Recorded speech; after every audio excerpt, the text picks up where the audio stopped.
the kick up take one. How would you feel if you won a brand new truck in a radio contest, only to have it taken away 2 weeks later?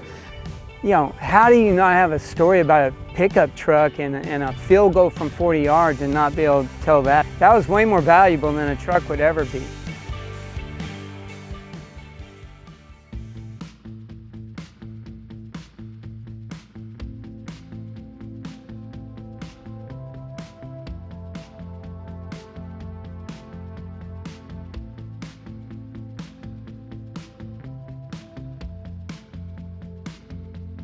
On the third home game, I was at work and I was listening to the radio. We had it on that station, and one of the ways you could get into the contest to have your name drawn was to answer a trivia question. And so they said, here's your trivia question for today. And I heard it and I said, I know the answer to that. And so I just called in. It was about 7:30, nobody was at the clinic yet. And sure enough, I got through. And so that put my name in the contest, and then on the third game they called and said I'd been drawn as one of the 3 contestants. So I rushed home that night, got ready, the whole family went, we scored some tickets and ran out there on the field and kicked a 20-yard field goal. And so that put me in the finals, which was the last home game, which is October 29th, 1999, when things really happened for me.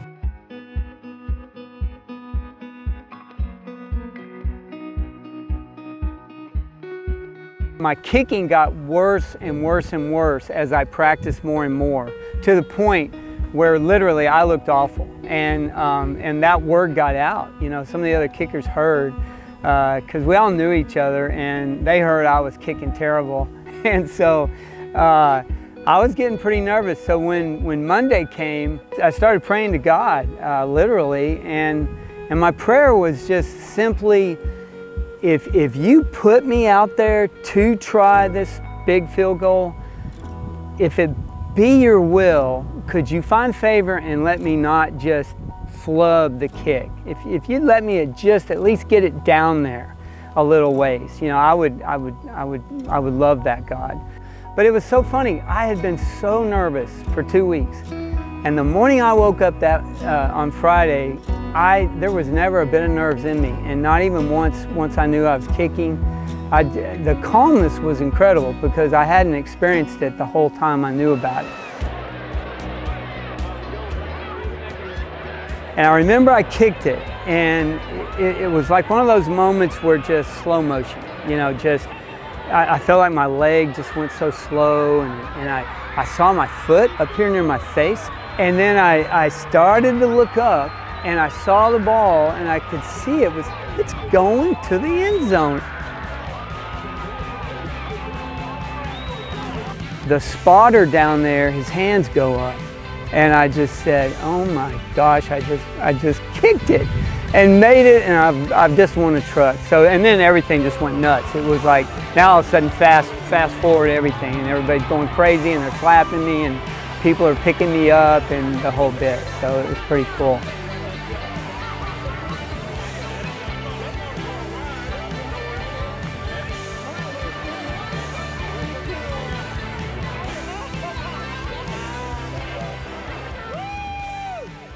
How would you feel if you won a brand new truck in a radio contest, only to have it taken away 2 weeks later? That's just the situation that Lufkin resident Dale Botsford has found himself in. After correctly answering a sports trivia question on KUEZ radio, Botsford qualified to participate in the Kick Up for a Pickup contest. At the Lufkin Panthers' final home game, Botsford successfully kicked a 40-yard field goal and was given the keys to a new Chevy truck. But 2.5 weeks later, Botsford was asked to return the vehicle. The 2 sponsors of the contest, Beaver Chevrolet and Yates Broadcasting, say their insurance company has refused to pay for the truck. A miscommunication in the contest rules with the company has made the policy invalid. They used a Las Vegas company called Hole in One, and one of those companies that sponsor different contests at sporting events. They decided to change the rules that the contract, you know, away from what the contract said. And so I drove the truck home that weekend. I drove it to work. I was having so much fun. On Tuesday morning, I'm at work, I get a phone call from this company in Vegas, and basically this man is just grilling me about, what happened there. I'm looking at this video.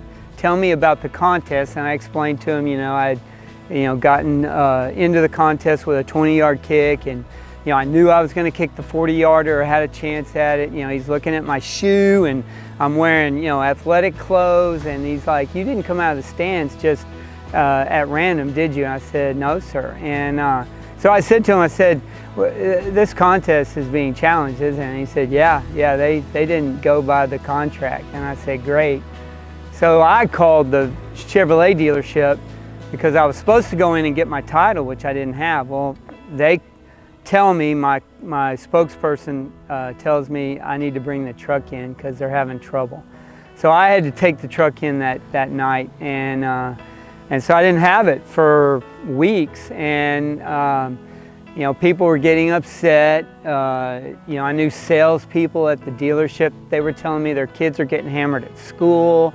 I would go to a restaurant, somebody would find out I was the kick guy, and they'd say, "We're going to get that truck back." And the dealership was in transition. They were about to sell. The owner was selling to another person up in Tyler, and that person read the Thanksgiving Day article and called him up on Monday morning after Thanksgiving and said, "There's not going to be a sale if you don't fix this truck."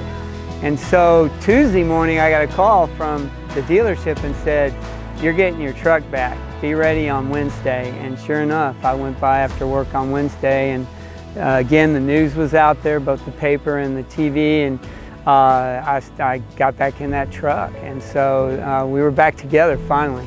And I think it resonated. I mean, trucks are important in East Texas, and there's a lot of them. And the fact that somebody would kick a field goal and do it right and then have it taken away, that was personal. Even if they didn't know me, it was personal to them. But I knew that story would last forever. I mean, how do you not have a story about a pickup truck and a field goal from 40 yards and not be able to tell that? That was way more valuable than a truck would ever be. So I knew the story would never be taken away from me.